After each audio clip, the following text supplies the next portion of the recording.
Assalamualaikum warahmatullahi wabarakatuh. Salam sejahtera bagi kita semua. Om Swastiastu, Om Nama Buddha. Baik, student, sekarang kita akan belajar tentang sudut dan garis sejajar bagian kedua, yaitu tentang hubungan antar sudut. Ketika kalian menyimak video ini, harapannya kalian sudah melihat video sudut dan garis sejajar pada bagian pertama, yaitu tentang bagian pendahuluan. Karena di sana berisi materi dasar atau materi prasyarat untuk kita belajar tentang hubungan antar sudut. Oke.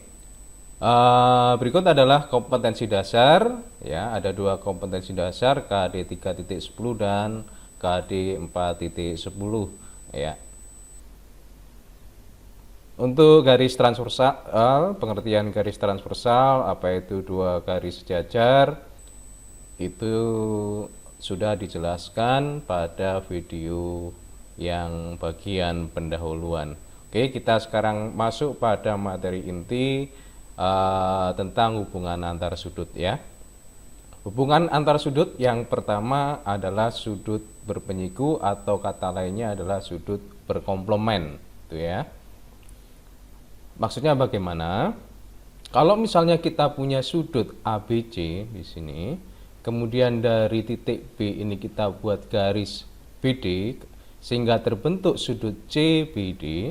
Nah, maka sudut CBD ini disebut penyiku atau komplement dari sudut ABC kalau kedua sudut ini kita jumlahkan hasilnya 90 derajat.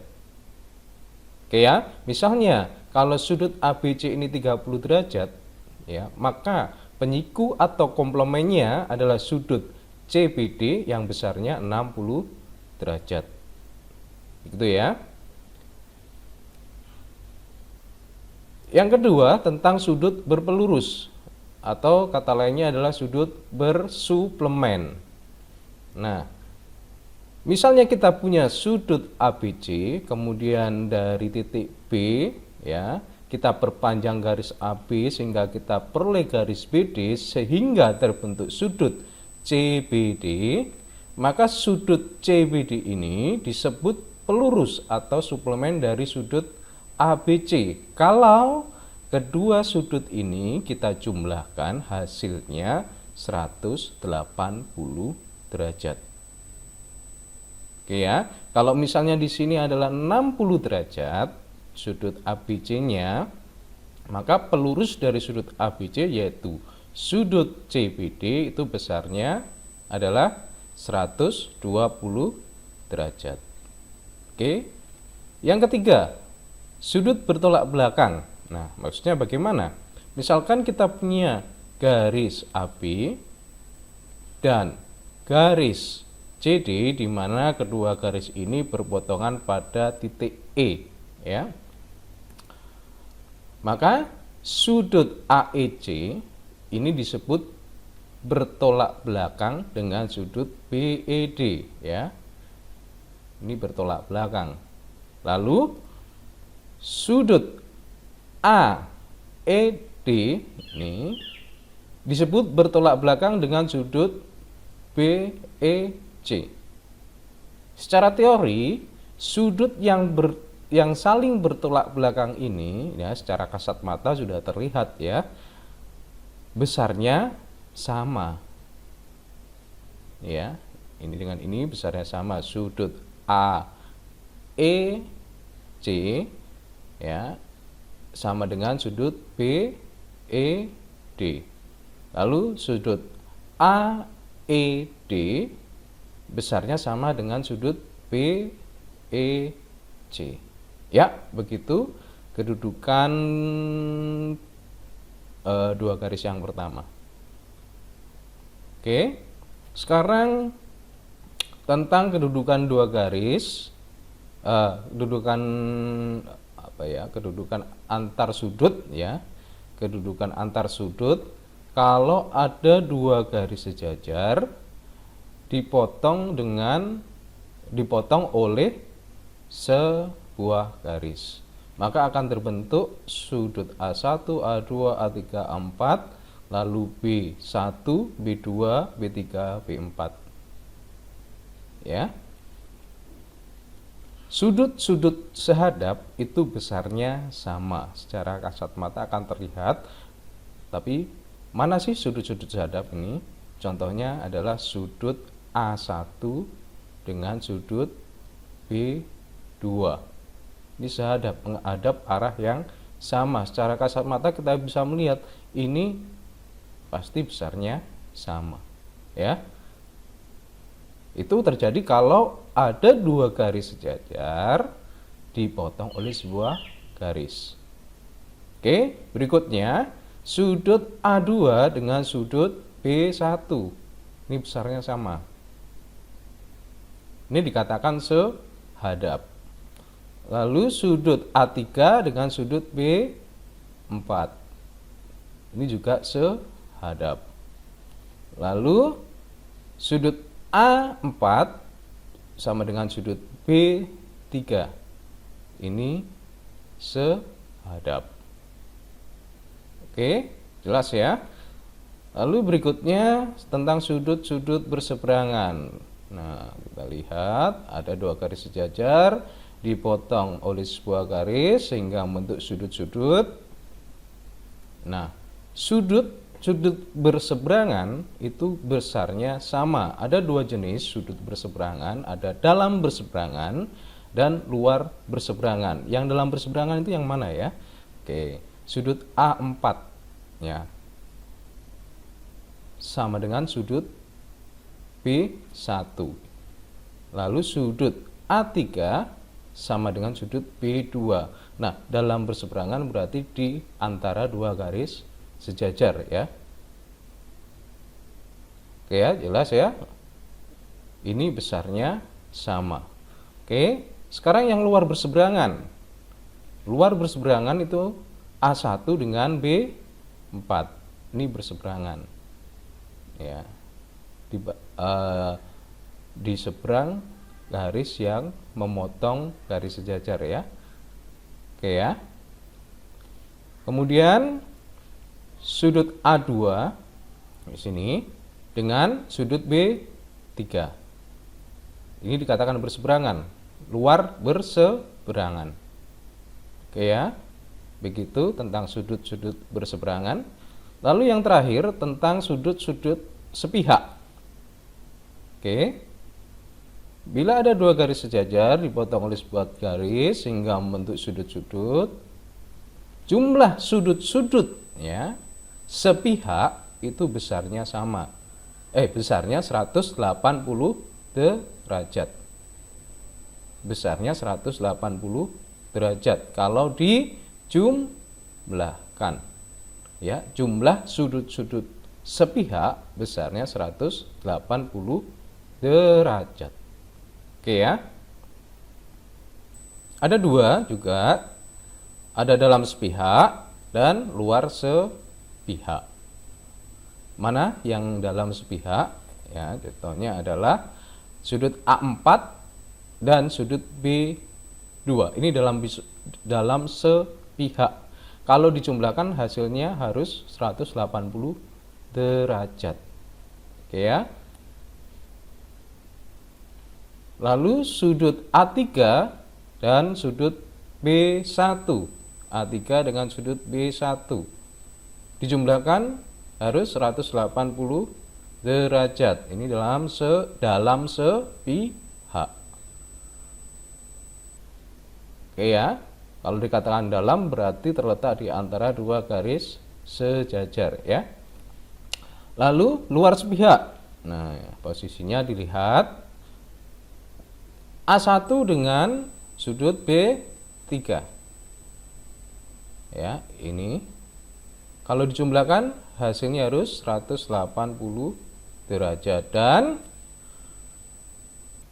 A2 dengan sudut B4.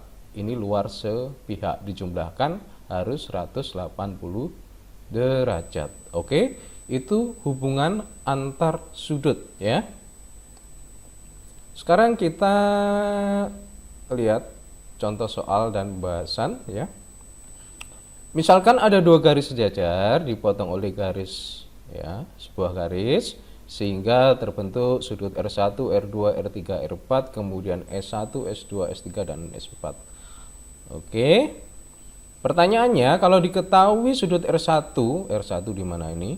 Di sini ya, 75 derajat, tentukan besar sudut R4. Sini R4 ya. Nah, kita ingat tadi penjelasan sebelumnya ya. Apa ini? R1 dengan R4 ini hubungannya apa ya?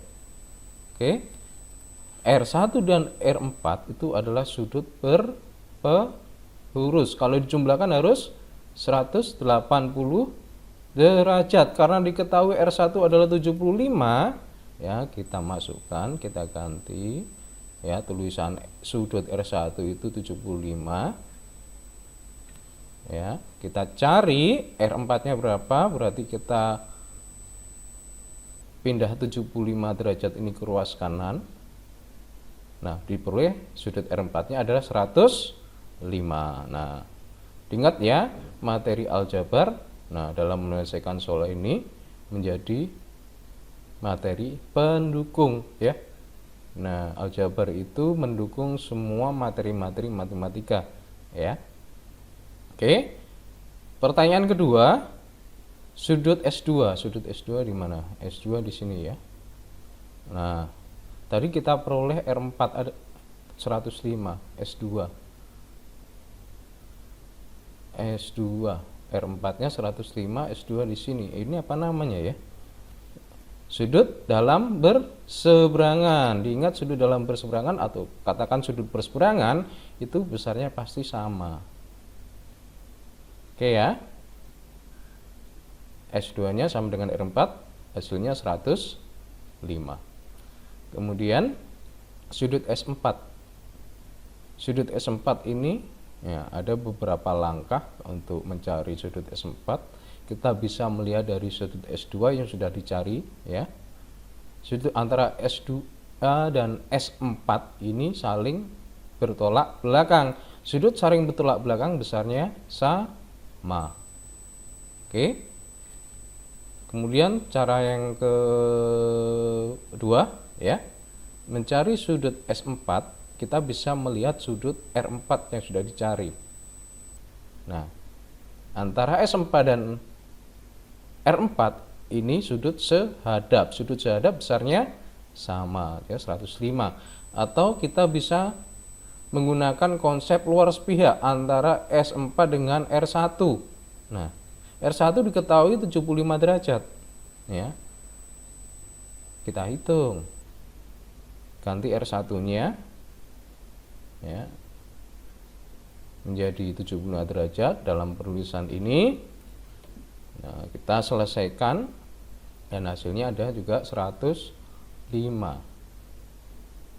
Oke ya, dari contoh ini semoga kalian sudah memahami konsep-konsep sudut sehadap, lalu berseberangan, lalu sudut sepihak, lalu berpelurus, berpenyiku, dan bertolak belakang. Oke, contoh berikutnya. Nah, ini ada dua garis sejajar seperti ini. Sudut di sini 115 derajat, di sini 125 derajat. Kita mencari sudut yang di sini. Ya, ini juga ya. Yang sebelah kanan ya. Oke. Kita gunakan konsep hubungan antar sudut bila dua garis sejajar dipotong oleh garis lain ya.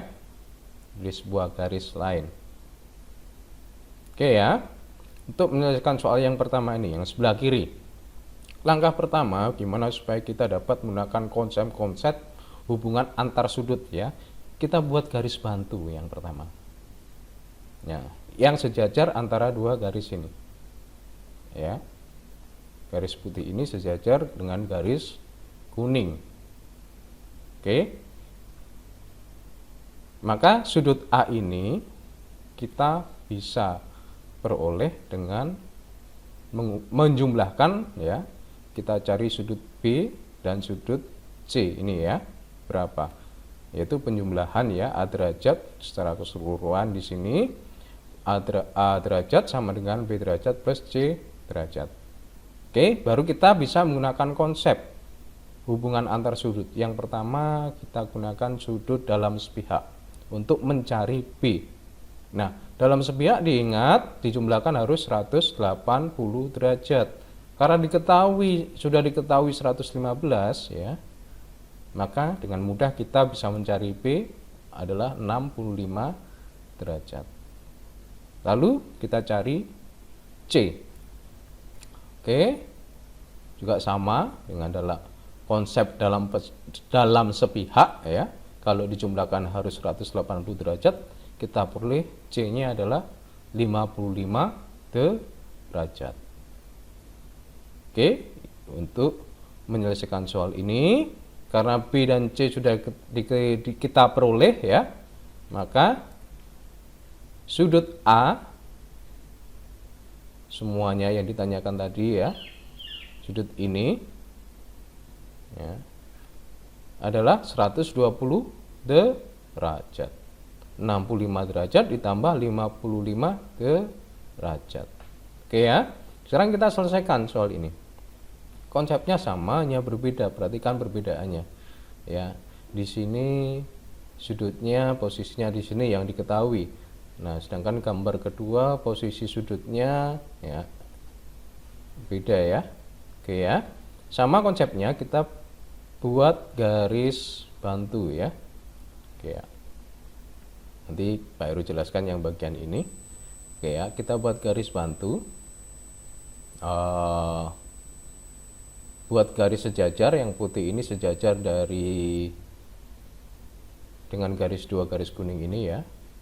Kita cari sudut A, seperti contoh pertama kita buat bagi dua ya, B derajat dan C derajat ya, sehingga A derajatnya sama dengan B derajat plus C derajat. Kita cari, mana dulu yang kita cari? B dulu ya. B ini adalah dalam sepihak dengan 120 derajat, kalau dijumlahkan harus 180 derajat. Nah, kita masukkan, cari B-nya adalah 60 derajat. Oke, B sudah didapat. Kita cari untuk C. Untuk C, ini dalam berseberangan dengan 45 derajat, maka C-nya adalah 45 derajat. B dan C diketahui, kita dapat mencari A dengan menjumlahkan, diperoleh A derajatnya 60 derajat ditambah 45 derajat, hasilnya adalah 105 derajat. Jadi sudut di sini adalah 105 derajat. Oke ya. Nah, sekarang kita lihat bagian kuning ini ya. Nah, ini adalah cara singkat untuk mencari sudut A di sini. Nah, sebenarnya Pak Heru tidak tertarik dengan cara singkat, karena cara singkat itu lebih pada banyak menghafal rumus ya. Nah, kalau kita terlalu banyak menghafal rumus, lupa konsep, mau diubah soalnya dalam berbagai bentuk, pasti akan lupa. Nah, karena satu rumus itu pasti akan hanya berlaku untuk satu tipe ya, satu tipe soal itu ya. Nah, oke, saya berikan aja untuk ini. Nah, singkatnya ya, kalau model soalnya itu seperti yang pertama tadi, untuk mencari A derajat yang ada di sini ya, total penjumlahan antara A ditambah 115 ditambah 125 itu harus 360. Ini cara singkatnya, sehingga kita mudah mencari A dengan pengurangan 360 derajat dikurangi 115 derajat dikurangi 125 derajat adalah 120 derajat. Hasilnya sama dengan ini. Oke ya. Begitu penjelasan dari saya tentang hubungan antar sudut. Terima kasih sudah menyimak video ini. Semoga apa yang saya sampaikan dapat membantu kalian untuk belajar dan memahami konsep hubungan antar sudut. Kurang lebihnya, saya mohon maaf yang sebesar-besarnya. Selamat belajar.